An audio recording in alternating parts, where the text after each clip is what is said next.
right. And we have a beautiful goddess coming to us from Hawaii, and she's going to say aloha.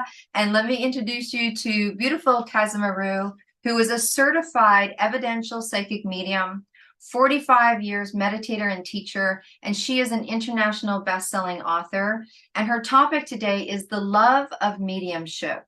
The thing that you probably do not know is that she was raised in a dojo, and the music that she loves is Mauli and Bruno Mars, who is, by the way, she shared with me what is local. He's a local Hawaiian boy, and I did not know that. So yay, Bruno. Yay, Bruno.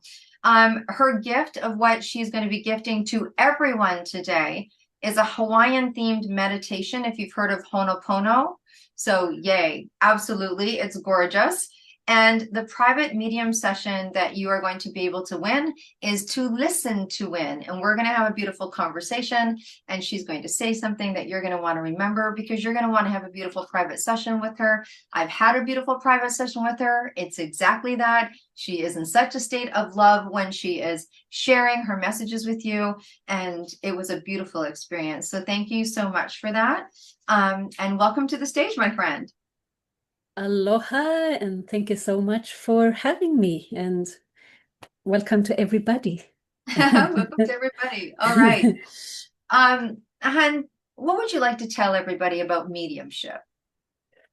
I think, firstly, if someone is not familiar with mediumship, and is a little bit like hesitant or scared, or I just want everybody to know that we connect to a realm that is the most loving, wise state of being in mediumship, where love never dies, even if people have gone across the rainbow bridge. So that is one thing, but I also want everybody to know that psychic mediumship was part of every society since ancient times. And I think there is no society that I've found like it wasn't there in one form or another, like whether it's the Mesopotamian or Greek or Roman, Egypt, Hawaii, of course, and India, Japan, everywhere, in oracle forms, astrologic, and trance, mediumship, psychic. And the kings and rulers and chiefs would not make a decision without first consulting the medium or the oracle. And of course, the oracles and the mediums was mainly women, because women have this, other kind of balance in us. Like there's the intuitive side to us, so accessing the other realm is maybe more natural to women. So that's something I want everybody to know and to remember and access. Yes. I love that. I love that. Does anyone else think that that's really enlightening? And I think that's incredible. So thank you for sharing. So when people come for mediumship, what are some of the things that they're coming for?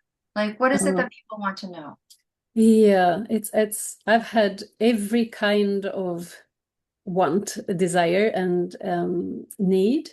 Anything from, I lost my child, I want to know that he or she is okay, and do he or she have something to say, or I lost my partner. And of course, I've had people who missing people. They don't know where they are. Are they alive, or have they crossed over? Where are they? What happened to them? So it's like a detective work.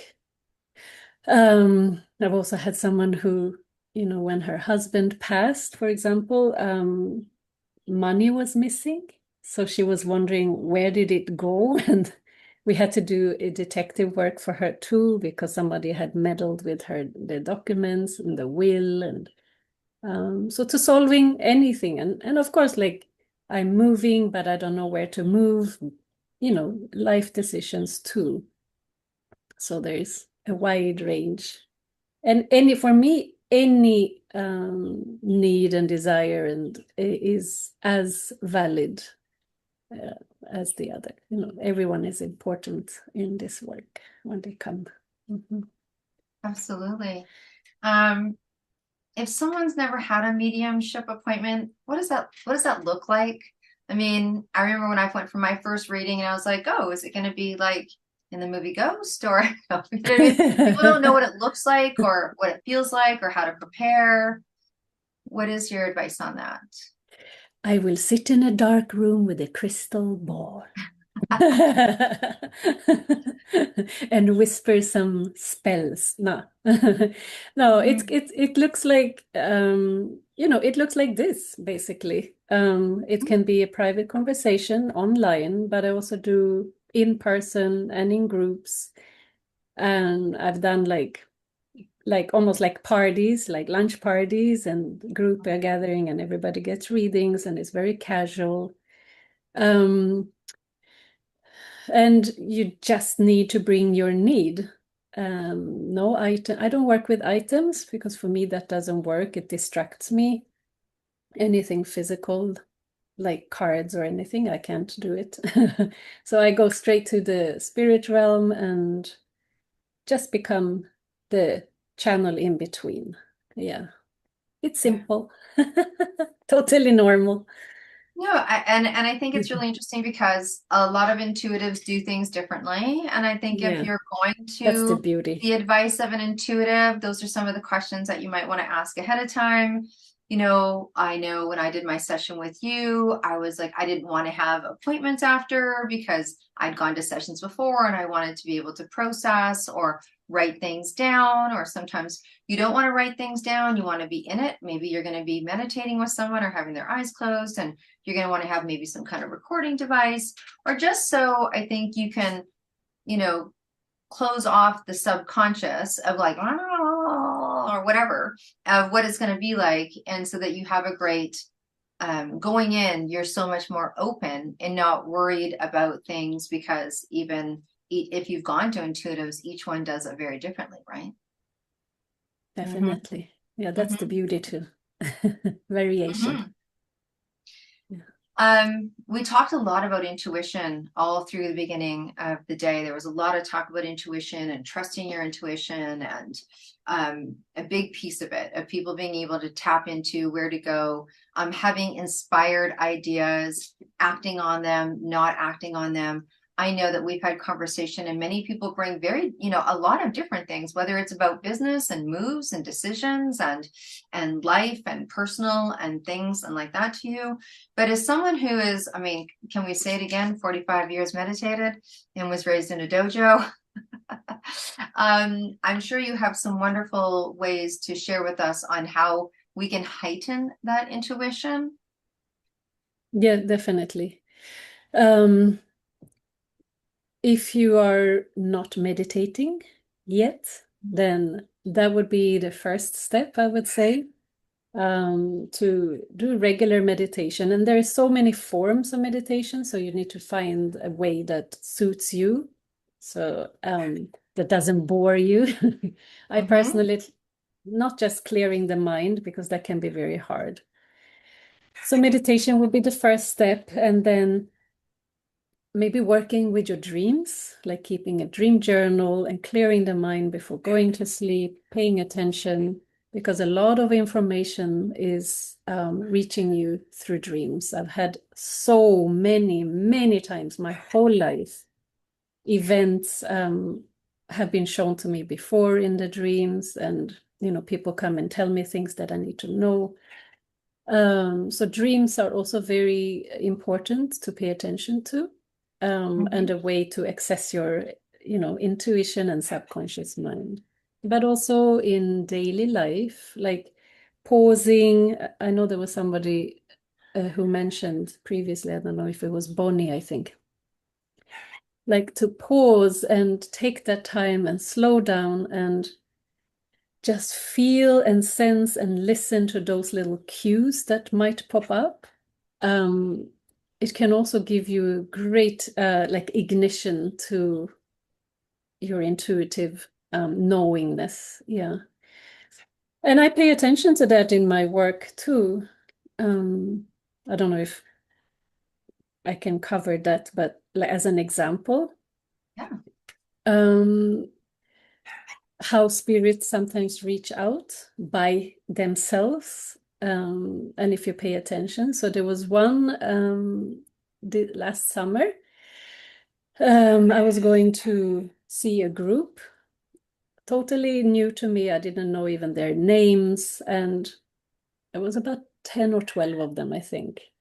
And here in Hawaii. And I wake up in the morning and I immediately hear and feel and sense this man who comes very eagerly and strongly and wants to apologize to someone in his family, a woman in his family. I didn't know if it was a daughter or sister, but a younger lady in his family. And I knew the nature of it. It was basically, I don't know if you're allowed to say those things, but SA, Mm. um, molestation. And then on my way driving there to the event, 45 minutes, I usually listen to music when I prepare for events and just random playlist. But it was this one song that kept on pulling my awareness. Um, and it was, he was singing in the song, Girl, I Apologize. And it kept on pulling my attention again and again amongst 45 minutes of music. That was the one thing that kept on coming again and again in my awareness. So I knew this spirit was very eager to come through to apologize. And so when I arrive, I just scan the room and I feel immediately who this person in spirit belongs to. And this lady did not expect it at all. But it was all clear, even almost like his name came and what had happened. And he came to really strong. It was so vivid. I could see him by her side, that he wanted to apologize for what he had done to her in her childhood and youth. And she also said that before he passed away, she hadn't made it to his last minute moments. But her family said that he kept on calling her name and they didn't know why. And so, of course, having him come through in this session, we knew why. She knew why, because he had not apologized to her in life. So he wanted to apologize, but she didn't make it before he passed away. So he came through me to tell her how sorry he was and so forth. And so it became a very strong healing for her, but he also came with suggestions like how to heal this and to give him the burden he had given her, and very practical steps of like how to get rid of this burden she was carrying of what had happened to her. Mm. So anyway, that's a story that kind of encapsulates how spirits, they work by themselves if they really need, and it can offer great healing that is essential, because otherwise we might go through life and like struggle ourselves and don't know how to heal by ourselves. But Mhm. the love bond that is connect when we connect to those beyond can be incredibly healing and informing, and yeah, Yeah. create a sense of love that is different than in life. Yeah. And I think that, so thank you for sharing. And I think that when you talk, it gives people an inspired, not idea, but understanding that healing can come in so many different ways and answers can come in so many different ways. And when we talk about self intuition, just whatever it is that people need to do. We were talking earlier about journaling, and we were talking earlier about meditating, and we were talking earlier about talking to friends and having friends stand outside of us and sharing their perspective on the things that we're doing and how we're doing them. And I think that as we start to get wiser and understand that we really start to honor our intuition in different ways, right? And it's so beautiful to know that there's people that is their work. They work in the realm of the inspired intuition, things that we may be able to or not understand, may be able to access or not access. So in wrapping up this incredible time with you today, thank you so much. This is International Women's Day. It's such an empowering experience. We're all tapping into all sorts of really incredible new things to adapt into our lives. And empowerment has been the theme all day, and it has been incredibly beautiful. So before we say goodbye, would you like to share anything about International Women's Day before we say goodbye? Well, maybe I would love to encourage women in general to really work on and trust their intuition more, because there is another wisdom and confidence and love in doing so. And women have an advantage, I would say, in accessing that. And life can flow so much easier and remove a lot of obstacles by using the intuition. And it's a beautiful ability. Yes. Beautiful. Thank you, thank you, thank you so much.